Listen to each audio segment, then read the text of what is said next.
All right, let's talk about how things went today in the city of Cusco with the national strikes that have been called for. It's the 9th of February, 2023, Thursday, and it's the start of what should be another round of indefinite strikes that are being called for. Although remember that regionally here in Cusco, strike leaders and organizers have said that they're going to give Saturdays and Sundays as truce days for going to market and getting your business handled and all that kind of thing. So, yeah, that's where things stand. Today, within the city, there wasn't an awful lot of drama. There were some marches, but not the huge numbers, not like 5,000 and 6,000 people like we've seen sometimes. More like a few hundred to maybe 1,000 all told at the largest one that I saw go by my apartment here on one of the main parade and protest routes. So that wasn't too dramatic. A fair amount of stuff was closed, but it was kind of 50-50. And in fact, that's mostly what people in Cusco are saying. It was about a 50% strike. Huelga, no. Paro, 50%, algo así. So that's kind of how people talk about it. Meanwhile, the four main routes, or pretty much only routes, in and out of the city of Cusco were blocked off and on, and they'd get opened up by police and then blocked again and then opened up again, and that kind of went on for a while. But the heavy roadblocks in the province of Anta were not able to be maintained shut by the people who were blocking roads, so those stayed fairly open. The main bridge in Urubamba was reportedly closed most of the day.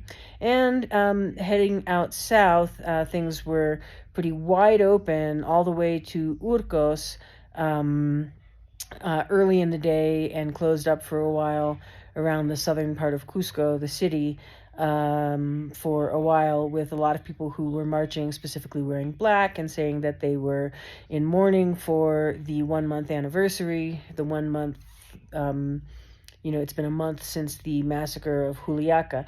And so that's been pretty much the deal. There have been reports of like police processions around some of the tonier neighborhoods in Cusco and some stuff like that.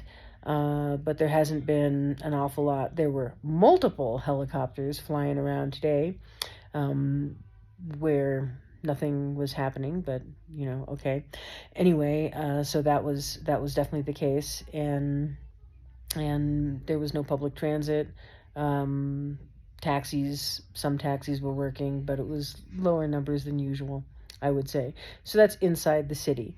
For the most part, around the Cusco and Sacred Valley area, things seem to have been fairly calm, all things considered. Meanwhile, elsewhere in Peru, things have been pretty heated.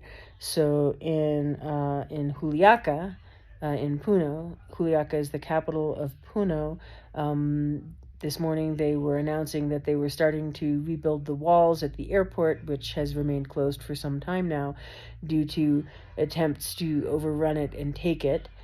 And so, yeah, they were talking about that on the news, like, yes, look, things are good. They are rebuilding the walls at the perimeter walls at the airport in Juliaca.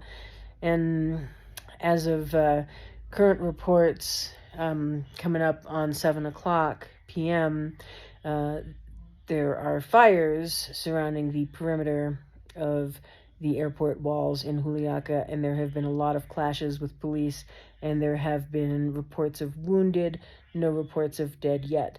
Meanwhile, in the center of Lima, around 12 de Mayo, there have been thousands and thousands of protesters reportedly, as well as thousands and thousands of police, and a lot of going back and forth, and some altercations with that, and so that looks tense.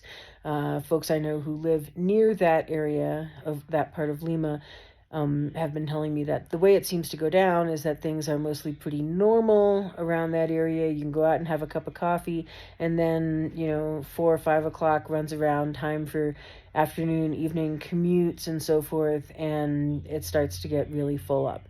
And one of the things that some protest organizers have been saying on social media around Cusco is that they didn't expect quite so much in terms of turnout for marches, because there are still a whole lot of people in Lima who are marching.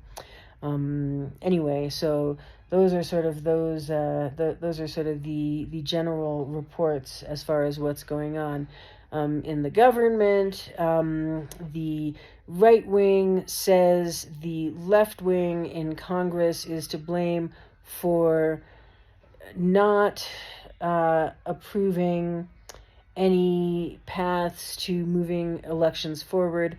The left wing says the right wing is to blame for not moving anything forward in this vein. And based on the numbers and who's going to vote how and how that's going to shake out, that is a perpetual stalemate. And I don't see a great possibility of any movement on that front. The right wing says, yeah, we can move elections up, but we're not having any constitutional change. And the left wing says, well, there's no point in moving elections forward and having elections sooner if there's no constitutional change to go along with it. And so that is essentially the stalemate when it comes to that whole situation. Anyway, I guess that's sort of the brief update. We do expect more protest action tomorrow again around Cusco. Things have not been particularly melodramatic today, and knock wood, let's hope it stays that way. Anyway, and best of luck to anybody who is in the more heated areas of Peru, and here's hoping stuff shakes out better in Puno sometime soon.